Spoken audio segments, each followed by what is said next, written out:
Welcome to the Dojo. It's OneCutStudio, and today what I'd like to talk to you about is inspiration in pixel art.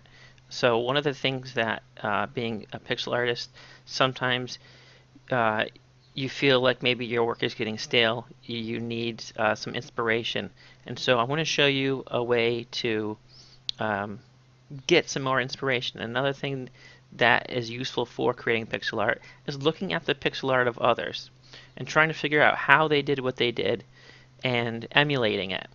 I'm not telling you to steal other people's artwork because that's wrong. What I'm saying is the way you learn is you learn through emulation. So if you liked the Legend of Zelda graphics and you wanted to make a game with graphics like Legend of Zelda, well, you'd need to look at Legend of Zelda art and see how they made their graphics. And if you wanted to emulate a certain style, or if there's a certain artist that you like, and that way your own style develops because of that, and so on and so forth. And so today I'm going to show you with something called the TIG Forum image crawler. So there's the TIG source forum is for gaming, pixel art, and it's a whole bunch of people that do exactly that. And one of the coolest things that have come out of that is the image crawler. And this is the link for it, dade.eu slash tilde dade slash tigsource underscore pic slash question mark. Now, the cool thing about this is, and it says a warning right here, using this tool might waste many hours of your life. That's true. It will, because it's happened to me. When I come over here and I select pixel work, now here's the problem. Sometimes, well, this page wasn't updated the last time I was here. Well, that was nice. Okay, you'll notice this. Okay, it's displaying on just this one page 500 images.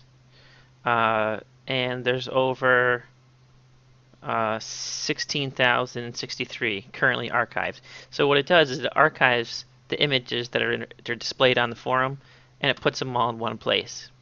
So right off the bat, we have this GIF made, people showcasing their artwork, and a lot of the times it could be type fonts or just regular character renders, animations. One of the things that I was going to show you, because this wasn't working for me, was a way to access it even though it wasn't working. So I wanted to find some of those old files. If you know anything about the Wayback Machine, the Internet Wayback Machine, it's a really cool project.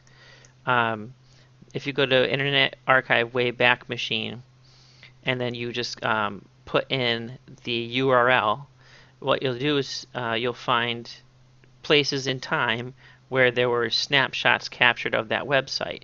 So you could do this for Google, old Google, anytime, and you can see what it looked like at that period in time. So it's basically like it's a time machine for the internet.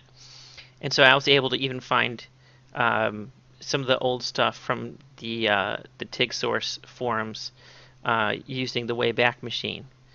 But that's not also the other big thing I was going to show you. Okay.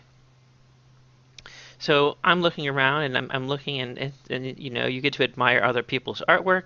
That gives you inspiration, and you say, wow, I wonder how they did that. That's a really cool design.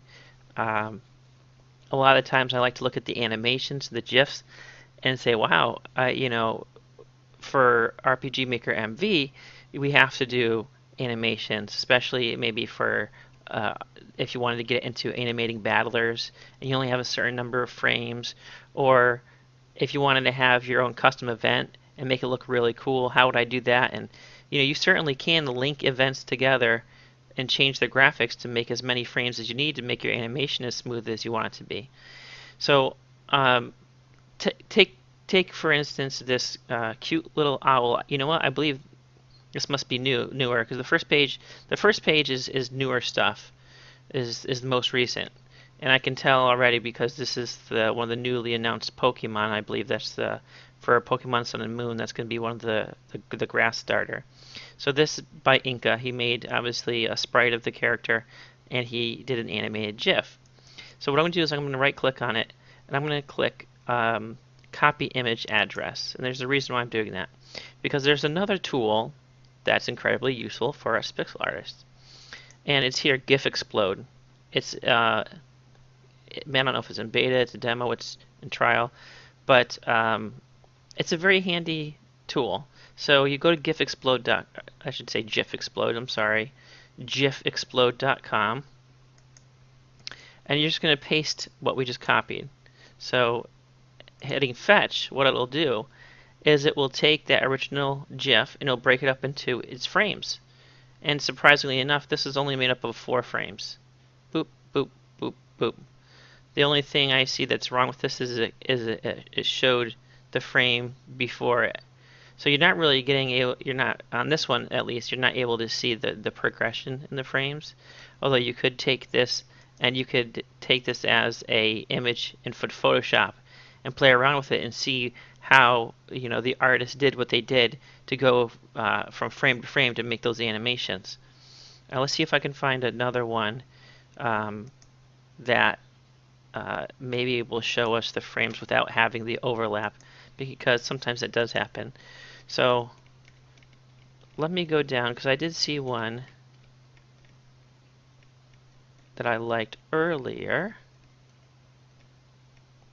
And like I said, there's pages and pages and pages and pages of, if you want inspiration for tiles, if you want inspiration for animations, even just different styles of animation. Alright, so let's take a look at this.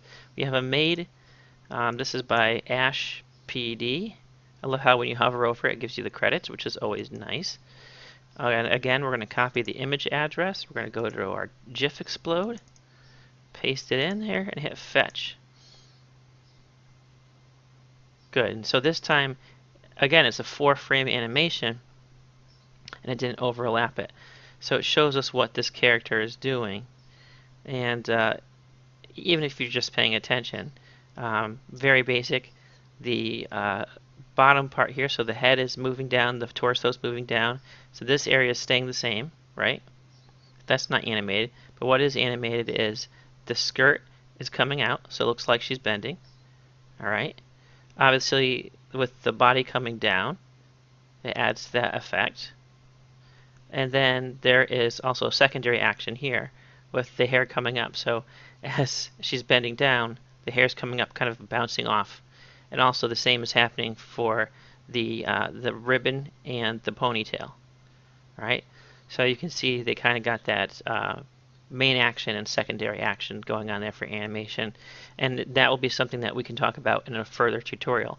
But for now, what I thought you would enjoy the most and at least find helpful is that this exists. And if you already knew this existed, well, it's great, fantastic. Use it to find inspiration. I know I do. There's a lot of great pixel art on here, and a lot of great animations on here that you can use to say, wow, I want to do something like that in my game. How do I do it? Now you know how. Right click on that, especially if it's a GIF, put it into that, into GifExplode, and fetch it, and then now you have the frames and you can work with. Again, the only thing I will not tell you to do is steal other people's work, because that is unfair to the original artist who worked so hard to put that work together. If there's any questions or comments, please leave them below or at the forum. Thank you for watching, and we'll be back again with another tutorial.